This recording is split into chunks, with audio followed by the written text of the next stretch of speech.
the love of God, ban the Lulu.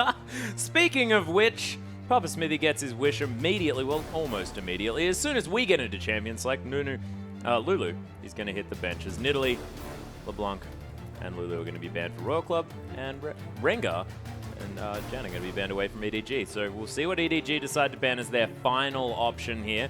It is going to be the very standard Lissandra there, as Rek'Sai going to be left open, and Insect going to be more than happy to take that one into the jungle. I find the Lissandra ban really interesting. It seems almost a bit of a throwaway ban. Ban the Ahri. Already Korn showed good performance on that. Pawn can play it, but definitely not a centerpiece of his champion pool. Lissandra, we haven't seen much success or even much picks of Lissandra come through. Yeah. And seeding away their Rek'Sai, it just doesn't seem necessary.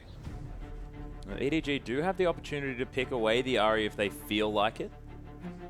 See what they do decide to go with. Of course, they have so many different game plans. We talk about this as being EDG's strength, is the fact that they're not pigeonholed into doing anything. They have so many ways to win a game. Deft hops on the Corki if he feels like it, and they have heaps of mid-game strength. Koro, he can go back to the Maokai now if he feels like as well. And these will be the picks. Yeah, and that's exactly what they're looking at. EDG now switching their focus, going for more of a mid-game option.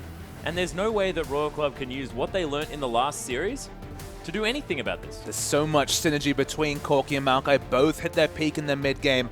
Deft's Corki, just unbelievable on this champion. The Trinity Force power spikes, the fact that he always groups when he has that through. Rumble is the insta-lock coming through from Godlike, showing us something a little bit different. Maokai's taken away. Suddenly a bit more of a damage roll comes on to Godlike.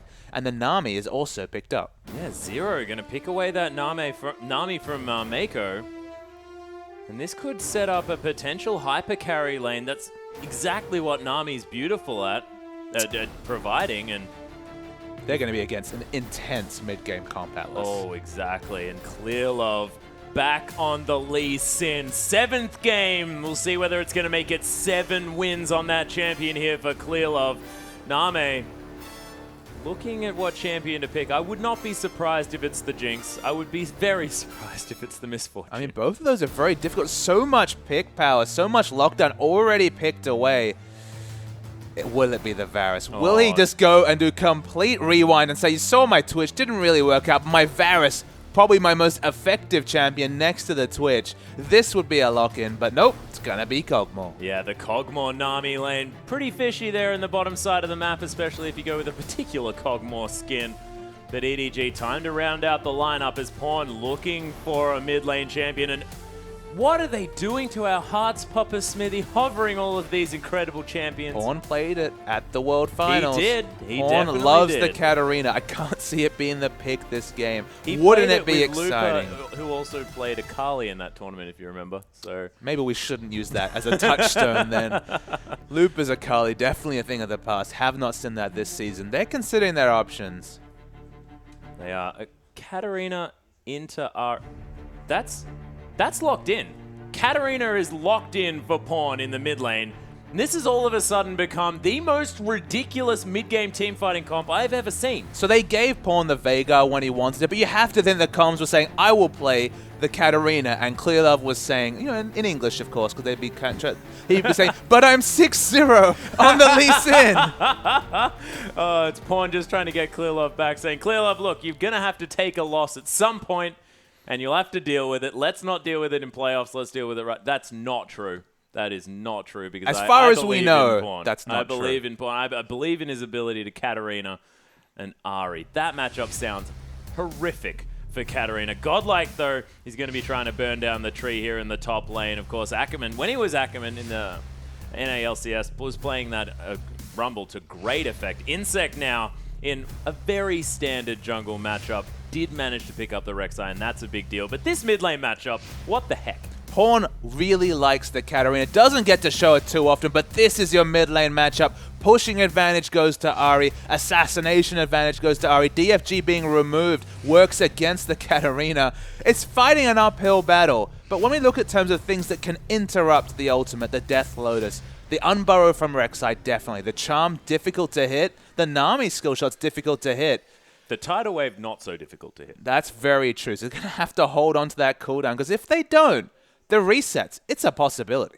Yeah, well, precisely. And if Katarina gets hold of a team fight, things can go horribly wrong. They can, but this laning phase, to say it's going to be painful is an understatement. Just nothing Katarina can do. Lane swap the mid lane? I mean, that's a realistic option for Starhorn Royal Cup. This is something they would have done. If this was Season 3, let's jump back 2 years ago while we have a bit of a pause at the start of the game. That would have been a realistic thing. Before the turret reinforcements came through, just stick your AD carry in mid, and Katarina, what can she do? She doesn't have a lot of wave clear. If she wants to max her W for a bit more wave clear, it's basically melee range wave clear. It's probably going to be just the 1v1 matchup, which is still horrible for Katarina in terms of getting through this lane. Doesn't have a lot of ability to push the wave. You know what she's hoping for? You know what Pawn is hoping for? Hoping for Clearlove to do his best Clearlove impression. That's right, his impression of himself from that 6-0 game and just decide the game for him. It's going to take some titanic jungle pressure for Pawn to get through this laning phase against Korn, unless he's undoubtedly the best mid laner in China. Maybe he knows something about Katarina we don't, Atlas, but this looks like a really, really big, tough test for Pawn against this Ahri. Yeah, I'm looking forward to watching Pawn just completely outplay in this whole game, just shumpoing over every single charm. So just max the Foxfire then. Can't outplay that. That is a very good point.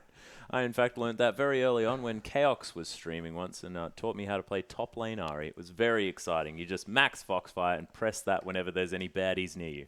Well, it was a pretty viable good strategy against someone who needs to get into melee range to do true damage trade. Just tickles you with the long-range Q coming out, the bouncing blades.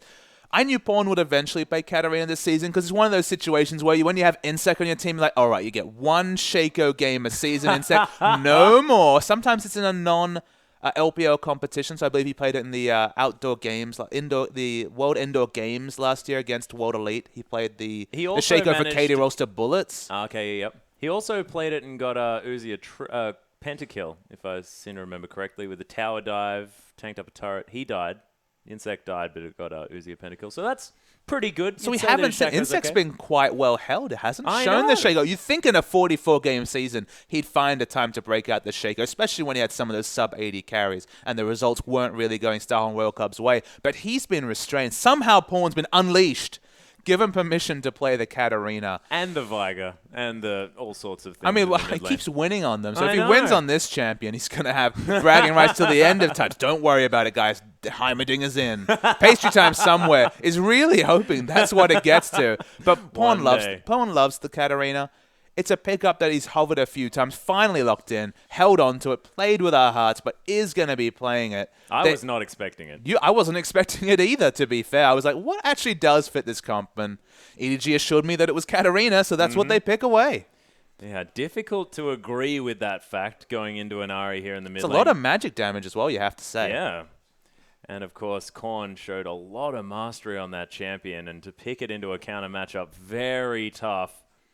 We'll see whether Royal Club can use this to their advantage because Name, he's on the hyper carry, the mega super hyper carry. If you're going to compare both of these AD carries, you'd say, yes, Kog'Maw does a heck of a lot more work towards the later stage of the game. And look, I'd be reticent to call it a counter matchup, Atlas. Calling it a counter matchup implies that Katarina has multiple good matchups in the mid lane. Karthus, decent matchup for Katarina. Twisted Fate, decent matchup for Katarina. Everything else, not so good for Lux the Katarina is okay in lane. for Katarina. It's okay, but she can still push you in. Like, you just don't have a lot of options as Katarina, but we've all felt it in solo queue. If you navigate that laning phase, can be so explosive in fights, and you have to say, it's all on zero to stop this ultimate. Between the bubble and the more reliable ultimate with the Nami wave, those are the true ways they have to deal with it, apart from some difficult-to-hit skill shots or the flash unburrow coming through from Rek'Sai. Yeah, well, exactly. We're looking at Insec here as well to do a lot of the work in trying to get this Katarina out of that Death Lotus, but you're not going to have Pawn just Death Lotusing as soon as he possibly can. He's not going to be like that player that just wants to get in amongst the team and immediately blow that ultimate. He's going to be patient. He's going to be waiting for his opportunities to get that down. And Katarina does a lot of damage with just the rest of her spells in a combo as well. And it's worth noting, Ignite was the pickup from Zero. No exhaust. So look, if he does navigate, if he does play the waiting game, he's got the tools to succeed. Yeah, it's true. Equalizer from Godlike might be helpful, though. We'll see whether he can put that down exactly where this Katarina is going to be Death Lotusing. That could be an option here. But it's looking quite dangerous for the lineup of Royal Club because last time we saw Pawn's Katarina, things went horribly wrong. But, ladies and gentlemen, let's get on to the Rift.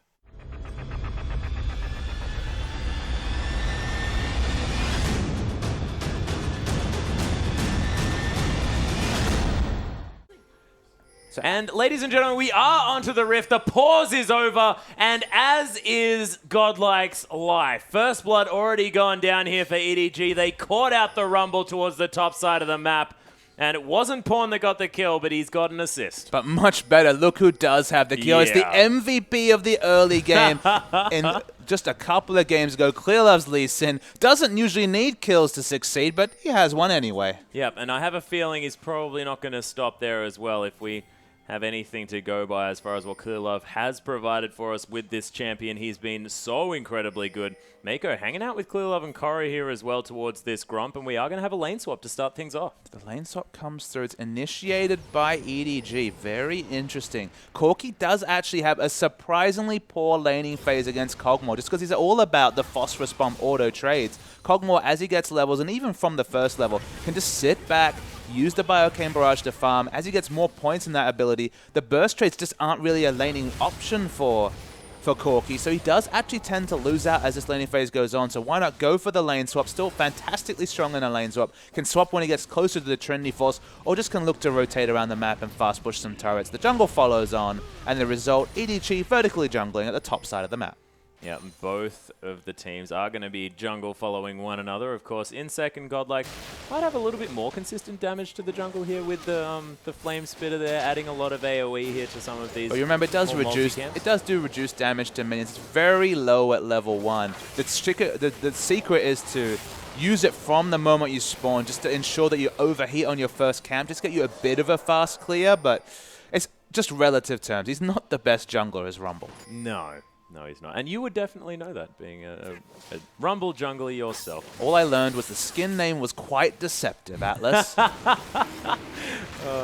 in the jungle. Royal Club now going for a very cheeky early dragon, noticing the fact that there's two members there in the top side of the map.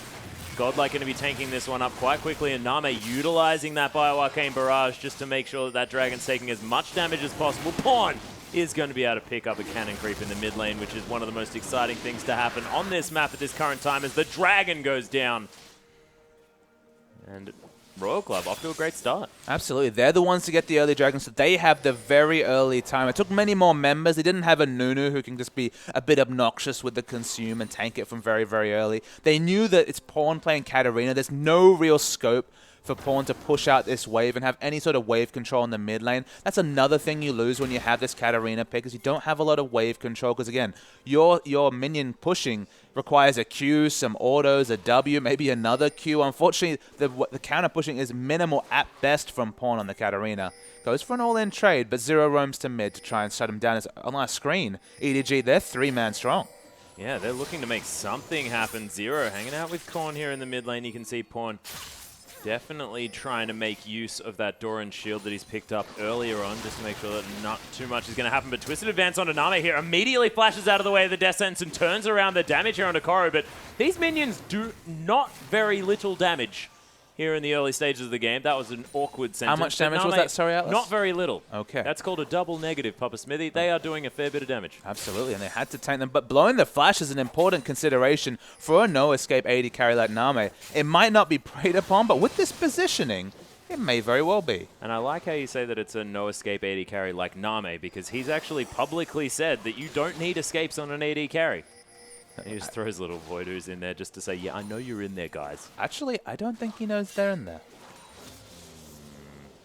Interesting. Doesn't have the Living Artillery, sorry, so can't actually check that brush with anything. Oh, Descends lands on Name somehow. Clearlove, he's coming around here as well. No way that you're going to be flashing out of this one. And Koro picks up the second kill for EDG. They were actually able to sneak into that bush. Of course, you don't get vision with the ooze. Didn't know they were there. Excellent use of the death sentences. In the mid lane, Pawn gets Korn very low, but has to flash away in respect of Insec. Yeah, Insec did have the flash on Burrow available if he wanted it, and definitely paying enough respect here as there's the Shumpo into the bouncing blades, and Korn Have to be a little bit careful. Ignite's still available from Pawn. So the build path from Pawn, you have to think will be the Abyssal Scepter. Whatever he does this game, he's going to be taking incidental magic damage from the Equalizer, from Korn, just the Foxfire, as we mentioned. You can dodge as many skill shots as you want. You're going to be taking magic damage. Name does a lot of magic damage. Abyssal Scepter will give him some pushing options because, of course, it reduces the magic resist of the lane minions. So it does give you a bit of push options, and it just gives you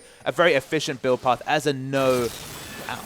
Yeah, there's actually the Death Load is coming through onto Insect. Doesn't take too much damage, but of course wasn't able to unburrow in time.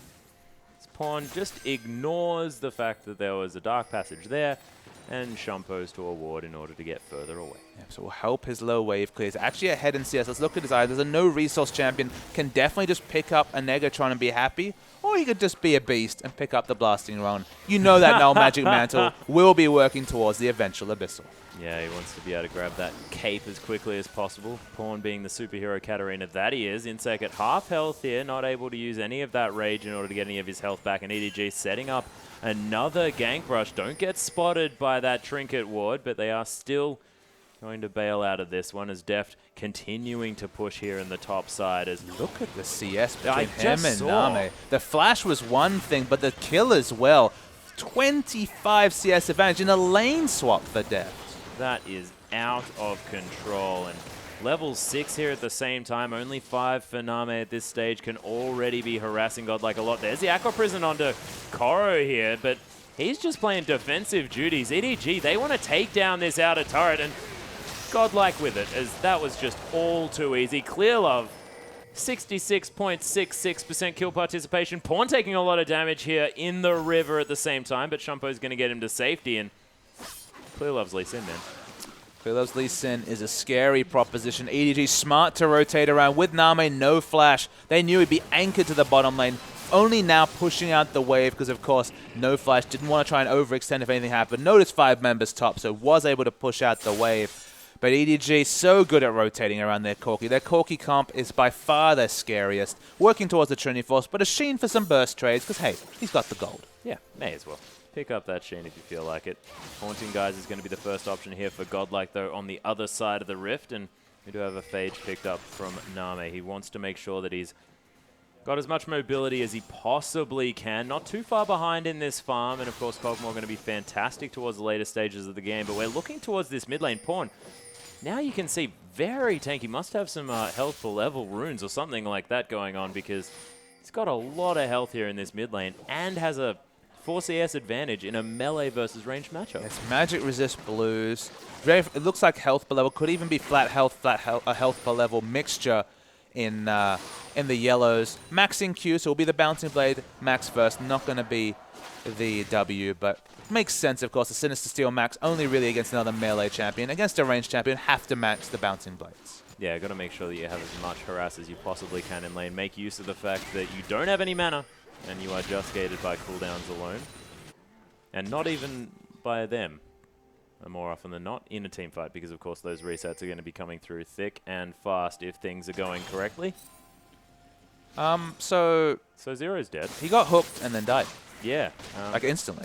Yeah, it's a death sentence. That's it's what it's called, Papa Smithy. That's it's what it's about, is Name. Going to take a Phosphorus Bomb here as well. Doesn't have a lot of mana. As Godlike, he's also going to die. And Royal Club are just getting picked apart across the map. I mean, again, this brush, the closest brush, needs to be watered in the bottom lane. First, Name dies to it. Then the hook comes into Zero. That's a death brush. Not usually a death brush in competitive play. But Name's had to stay so far back. There's the release coming from Insect, but the Dark Passage is available. Yep, just takes a Lantern Ride and gets out of there. Name trading a lot of his health in that one, is trying to bait out for Insect, who's going to burrow up and try and find some Prey Seekers, but Deft is just no fear at all in this way. Deft's Corki. I tell you, it does more damage than my Corki Atlas. Yeah, no, it does. It does more damage than any I've other had those Corki items before. I don't remember exploding yeah. I almost said a Nami. Yes, a Nami, who's with Name. That's not confusing. Don't worry. You can basically say that in reference to both of these bot lane champions. No problem at all. That's just so frustrating. I can't believe that Zero started playing Nami as soon as that happened. Deft, though, taking a lot of damage. Aqua Prison going to land here as well. Living Artillery breaks the heal coming down from EDG, but Deft is going to survive. Mako going very aggressively, but because, of course, Clear Love He's here. He gets knocked up, taking a lot of damage back here as well. Insec, of course, does have those double long swords. He's doing some damage there on this Rek'Sai. And Name can still do a lot of damage from long range. It has to respect the damage potential. Really wanted to get the assassination, but good collapse coming through from Starhorn Royal Club presents that happening. Second Dragon is available, and with low health members, in fact, already back shopping towards the Trinity Force is Corki. It could be a second Dragon rush coming through from Starhorn Royal Club. Yeah, and Abyssal Scepter has been completed here by Pawn, though. He's got a lot of grouped up members. Oh, Clearlove, he's landed the Sonic Wave, looking to go in on this one. It's Pawn. He's already in there. They've managed to take down the Dragon, but Pawn, he's getting the resets. A double kill already, as that's going to be the third. My goodness, this is ridiculous as EDG clean up the fight. Korn finally takes down Pawn, but that's probably about all this Katarina needed. And there's another statistic that's worth mentioning. That was a 3v5 coming through from EDG. Def just gets back to lane. Malco wasn't even interested. Didn't show up, didn't even have the teleport. All the low health members, they certainly didn't pick up the second Dragon. But man, they get Katarina going. Yeah, that's the thing. And get Katarina going. Clearlove's 3-0-4 now. Has Ninja Tabi and his Warrior Enchantment there as well on his Trailblazer. More than happy just farming up this jungle, although right now, flashing on health. Those Raptors, definitely dangerous. We say it every single time. They've taken many a life in competitive League of Legends. 5,000 gold now the lead for EDG. And I don't know how they're making it work, but this Katarina in the mid lane is starting to go off. 5,000 gold lead with an obvious disadvantage in mid lane at the minimum in terms of wave clear, but still shouldn't be able to stand up in trades against the Ahri.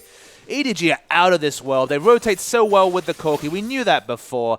The Katarina, just another question mark. It can come out at any time. And the funny thing about EDG is they don't have one-offs, do they? They do pick out these champions a second time. And Insec, he's hanging around Godlikes here as well. They're looking to try and get Name further ahead in this game, but Mako just playing back far enough to know that he can use that Dark Passage to get this Corki to safety, and Deft can play a little bit further. There's the flash into the flame. Nami taking a lot of damage. The Aqua Prison, though, and that's going to be immediately the Nami. Actually, Nami just dying from Clearlove. Clearlove somehow still alive. Deft auto-attacking Insect here on the backline. Godlike trying to finish off the Lee Sin, but he's not dead. And 4R for Royal Club. What the heck is EDG doing? How did Katarina get there before Korn? Korn was the first to react, then went back towards the mid lane and watches all his teammates die. The graveyard in bottom for Starhorn Royal Club, perhaps their playoff graveyard as well, as a lot of their hopes are fading. 12-2 with Katarina not even involved in the engage. Trinity forces the pickup for Deft. EDG, there's something else. It's just insane to watch here. And if we sort of take a step, let's not take a step back. Let's go straight back in. Back to the just replay. Like Mako with the flash engage. Remember, everyone's in position. Ahri and Katarina, you can see on the minimap. Cat gets there faster, but Ahri can't get there to impact the fight. Clearlove lives so long. Finally had enough energy to take the resonating strike. Godlike's like, my kingdom for a couple more units forward. Couldn't get there. And this is all without the Katarina even getting involved. Yeah, Katarina threw one Bouncing Blade in that fight, I think, just to say, yeah, I'm here, guys. Don't worry, I rotated for you. But that was just all the 3 EDG members just playing so beautifully, and Clearlove didn't die. Okay. And the big thing is that even though Korn caught... Wow, the big thing is we're going to keep going. Yeah, Nami actually getting caught out here in the bottom side. Death Sentence is definitely living up to its name here in the hands of Mako, as they're not even going to try and take down this turret. They're looking for more kills. Pawn coming down does have the Shumpo, but Sonic Wave not going to land from Clearlove, and you have to think that that could have been a flash kick to come through. But a small story of that engage that was caught on the minimap but was off camera. That was a charm hitting onto Cat, but with the Abyssal Scepter, there's no kill pressure coming through from Korn. They were both able to rotate bottom, both of them not involved in the trade. But this should be a lane that Korn is winning, and he certainly is not. Oh, no, and that's a 2 CS advantage here for the Katarina, and it's gotta come through from Clearlove just having so much control over the jungle and Korn being forced to play defensively. Why does he not play the Lee Sin more often? He looks like he's going to go 7-0, This is his 7th game, man. He's played a lot of Lee Sin. Okay, but there's been like 32 games in the LPL. That's a lot more Lee Sin we could have seen. It hasn't been banned against him that often. Only seen about 3 or 4 bans. But his Lee Sin is out of this world. It's ridiculous. 6-0-4. Definitely living up to all of the hype that we were giving it. But go back and watch that other game, ladies and gentlemen, because I have to say that that was equally as incredible. Koro going to be able to clear out this mid lane, and haven't really seen much of the tanky tree, but 2-0 and 6, definitely doing well. And he's got the early game items. He hasn't been able to finish anything. Happy with intermediate pickups. Got the double Doran, so wasn't really rushing towards the Catalyst. It's actually double Ruby, just double Ruby Crystal into what has now become the Catalyst and the Spirit Visage. Even more magic resist. He's just going early game because I think EDG think they can roll over Starhong Royal Club around the 20-minute mark. And is that something that they're going to be forced to do here as well? Because you don't really want to go into the late game with the likes of Name on a side, no matter who you are. And EDG, they know this about Name. But it's already huge gold leads coming through. It's 2,000 gold the advantage over Name's Kog'Maw for this Corki. I mean, look, in the late game, I can't really even hand it over to Starhong Royal Club. There's no Lulu, so the Kog'Maw is going to be very defensively positioned. It's hard to say what the damage potential is coming through from Katarina. We've all seen the highlight videos. We've all played Katarina and felt the reset potential coming through. There's a lot of damage potential coming through from Katarina. High risk, though, of course. The reliability of the Katarina is quite low. Some fights, if she can get everything off, will get a pentakill. Other fights will be interrupted and just focused down early. Probably going to be in the Zhonya's, just for a stasis option in the next fight. In the late game, you'd hand it over to Starhong Royal Club, but not a massive lead, and certainly not to reflect what is now an 8,000 gold lead at 16 minutes for EDG. An 8,000 gold lead at 16 minutes is absolutely ridiculous. We do have to remember the fact that Royal Club did manage to pick up a couple of dragons here as well. Is going to be up for the third time, I believe, in a couple of seconds. Clearlove just going to start that one off there with a Sonic Wave. Def's going to take this bottom turret, but actually look at him. He's not even interested in taking the bottom turret. Just looking to deny as many resources from Name as possible. Yeah, and Mako hanging out here as well. Descent's not going to find its mark as Name was wandering up towards that Zero with the mobility boots. Just going to fish his way around, and that's going to be the first dragon picked up from EDG and Royal Club. With their two going to be sitting pretty here at the same time. Godlike just going to pop down some wards, and Koro going to have a little bit of a battle with him as he's forcing the flash over the wall. I mean, that's just respecting the potential of Lee Sin being there. He was there every other time, but very, very defensive flash as the minions take down the last fifth of their health on the turret. No auto attacks coming through from Deft whatsoever. Just deny Name any farm. Now 50 CS ahead. Oh, Mako looking for the hook as Clearlove coming through here as well. Out of turret. Oh my goodness, that big one did so much damage to Zero. That was ridiculous. Zero, how much magic resist? Sitting on 30 magic resist. You're against a Trinity Force Sorcerer's Shoes. Close to true damage. Rockets coming through. Yep, doing a lot of damage. Yeah, a lot of damage. Confirmed. Pup Smithy on the stream right now. Prey Seeker also going to be finding some targets, but that's nowhere near the poke damage that's this Deft Corki is capable of. Almost called Corki Deft.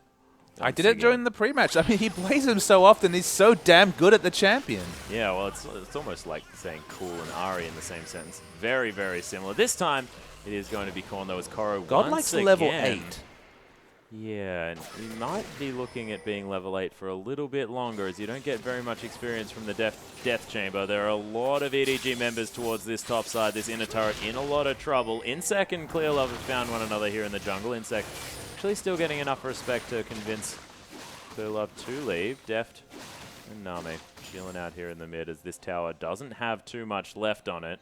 Blue buff is stolen away, so no blue buff available for Korn. Does already have Melanomicon, does have some cooldown reduction, so it doesn't necessarily going to be as gated by the blue buff as if you've gone for a more offensive build. But look, it's going to be less wave clear, and it's going to allow Pawn just more time to farm in this lane. Ahead 16 CS. That's not the laning matchup, that's just all the pressure that EDG have been able to put out as a unit.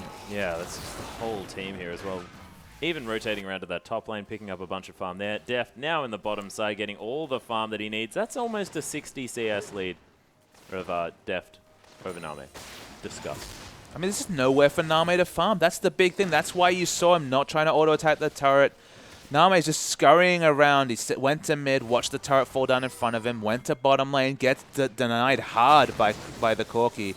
Deft knows what he's doing on AD carry. It's unfair to compare the two in these series because it's been such a team effort, but Deft's been so on point. 107 is an assist AD carry this game to begin with, but That's because Clearlove has been getting every single kill on the map. It's ridiculous. Just padding his KDA on his undefeated champion. I mean, who can blame him? Yeah, I definitely want to be looking up the Clearlove Lee Sin statistics over this season after this because there's a real chance that Clearlove could have a 10 KDA for the season. He's at 9.1, and this is only going to help. Yeah. Even in the last game, for didn't die too often. 44-game season. Oh my goodness. EDG, though, they are standing on a ward, are going to be able to clear that one out as it does get swept. EDG, though, with just so much control. Not too much deep vision, but I'm not too worried about it at this stage, you have to think. Easily able to clear out all of the vision in the river.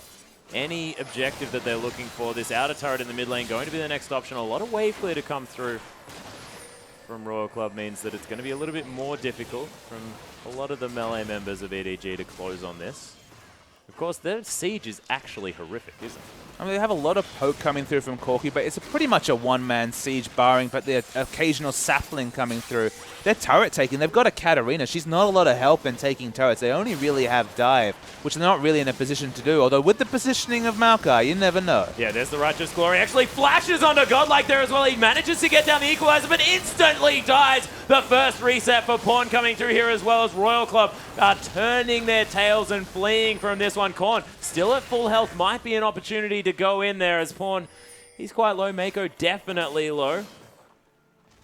But that is a 1-for-0 trade. As Clearlove, he gets the kick on Aname, immediately flashes out of it. Tencent's not going to find his mark as 0. Takes so much damage from Def. Koro as well, just tanking up Name for days as Pawn gets the resets. But Korn doing a lot of damage here in this fight. Evaporates. Where was he? Well, it's worth mentioning that when Pawn gets in there, he's doing true damage on Corki to a lot of these members with the magic just showed, at least to Nami, as we mentioned. Equalizer try and get some turret health. It's going to keep it healthy, but man, you can see Def. He has no respect for Godlike whatsoever. Well, Godlike 1-6-1. He's got the Leandri's Torment. He's going for the Equalizer bot build, and of course he is a robot, so it's sort of thematically correct, but it's not going to be helping him too much as he tries to clear out these minions, and this Rumble was just put so far behind. And it's an Equalizer-centric build against 5 champions with hyper-mobility. Okay, the Twisted Advance, not quite the same as the Safeguard, as the Katarina Shunpo, as the Corki Valkyrie, and all of Thresh's CC. But no one's going to be sitting in an Equalizer unless we see another incredibly strong turret dive come through from EDG. I'm just speechless, to be perfectly honest. 8-0-6 for this Lee Sin. 18-4 is the kill score. It's a 12,000 gold lead at 23 minutes into this game. EDG, I don't know what... I feel like Star and Royal Club said something to them. As we see in the bottom lane, Name's going to die. He face-checked Def to Mako, and that didn't go so well for him. 1-6-3. You run out of superlatives to EDG. 25-5 coming into this series. Going to be 27-5. I don't see how they can come back here, Star and Royal Club. Make me look like a fool. Come back. I'd be so impressed. But there's just nothing looking good for them apart from Korn, who's got quite a lot of AP. Yeah, quite a lot of AP. That's the understatement of the century. Of course, I guess not really so much because he's got a lot of tanky stats here as well. I mean, he's got the armor from the Zhonya's. He's got the magic resist from the Abyssal Scepter. He's got his... boots there as well as Godlike. He might be dead yet again. Blade of the Ruined King was popped from Deft. He gets the slow, tanks the turret for about 15 years and walks out. Yep. 5-0-10. The assist keeping down his KDA. The zoom in onto the robot's a bit rude, honestly. Please calm down, Observer. It's okay. No, because Rumble wasn't actually there. That was just his bot. We didn't zoom in on the Rumble. There was no BM. Is Name actually going aggressive here onto Mako? Doesn't actually find the players. Clearlove, he's just going to kick 0 for what the heck was that? As Pawn comes in for the damage. Charm doesn't land. As there's the Zhonya's from Pawn looking to get his cooldowns back off there as well as 0 trying to bait forward here. But Pawn just takes no damage. And Pawn's just kind of standing there accepting the damage because it buys time for an objective to come down. Maokai wasn't interested. Didn't even bother to teleport. Stays in the top lane. As Insec, I guess he just picks up his blue buff. Yeah, Insect's sort of an absentee in a particular trade there, but I mean, what was he going to do? I mean, they were going to lose that inner turret. That was going to happen. And engaging a fight seems like a really bad idea. EDG are just a really good team. 27-5 in a 32 games is already a wonderful score for them. 3 assists and a loss to Snake, looking like a long time ago in Week 2 of the season. Clearlove's Lee Sin has been wonderful this game. Deft's Corki, it's pretty much what you write on the box. When you say Deft's Corki, you know this turret's going to come down. 4-0 is the turret score. He's got a lot of assists. I don't know if he's going to be happy about that, to be the only double-digit assist person on his team. But he's already got a Last Whisper. 3-item Corki against the Trinity Force and the Bilgewater coming out from Name. There's just nowhere safe on the map from all the assassination potential of this EDG side, because they've got about 3-4 assassins at this point. Yeah, it's 1.5 items versus 3 items as far as that AD carry position is concerned. And even an Elixir of Iron being picked up from Deft. He wants to be the biggest Corki that we have ever seen. But Heimerdinger rigging up his machine, adding some extra size to it. He's going to be able to take down that red buff there as well. And Haunting Guise now completed from Pawn. He knows that there hasn't been very many opportunities for anyone on Royal Club to complete. Oh my goodness, was it going to land? No, it's not. But Pawn, he's here. He finds Insect, who takes a couple of tunnels, and that looked like he was extraordinarily scared. It looked like he was having a lot of fun, though. Yeah, that's true. Like a water slide. It's the little things in these games, unfortunately. It's 4-21, 15,000 gold at 26 minutes. Oh my goodness, Rek'Sai skin idea. Okay, the water slide construction Rek'Sai. So it's going to be Pool Party Rek'Sai is what you're saying? Pool Party Rek'Sai, that's probably a better name for it, I have to admit. I'm so glad that you're here. I'm the ideas. You're the ideas, man. I've just got to refine it. Marketing coming through from Papa Smithy. I'm looking forward to the Pool Party Rek'Sai. Although, would she wear a bikini or something? Like, how would that work? Just try and keep it reserved, you know. Be classy about it, Atlas. Oh, yeah, no, most definitely keeping it classy. I'm just trying to work out, you know, what the proper bathing attire for Void Monsters is. You have to ask her. Yeah, I will. I'll have a chat. Orbit Deception going to find Deft, but they're easily going to be able to take down that turret. That Sheen proc from the Trinity Force doing some work. EDG just seem to be taking whatever they want at this stage. 16,000 gold is almost the lead. That is a big earth. Yeah. That is... Whoa. Thank goodness he's in the river. It's kind of like a whale. There, the flash is going off. The equalizer goes down. Koro burning down here as Pawn. He looks for the Death Lotus, has to flash forward, but there are the resets, and everyone melts from Royal Club. Name somehow survived. No, he didn't. That was a Cathian surprise, of course. Everything's going to be a bit delayed. And EDG flashing towards the Nexus. And who makes it to the picture but the noble, massive Deft on the Elixir of Iron Corki. Not much to say about that game, Atlas. That's why we devolved into a bit of comedy, because it was just awkward for Star Royal Club. A team that on the up, remember, they picked up the 2-0 to start last week, but their start to this week could not have gone worse, as they were dismantled by Ed Wood Gaming. Completely dismantled in that game, and something must have sort of got into Royal Club there, because, of course, by about halfway through that game, it was all over, and Clearlove... 809. 809, man. His KDA is going out of control in general, but I want to see it on Lee Sin, because I don't know. I've ran out of evens. 7-0, 809, 17 to be added to that KDA number, and no deaths. I'm going to have to inspect the numbers.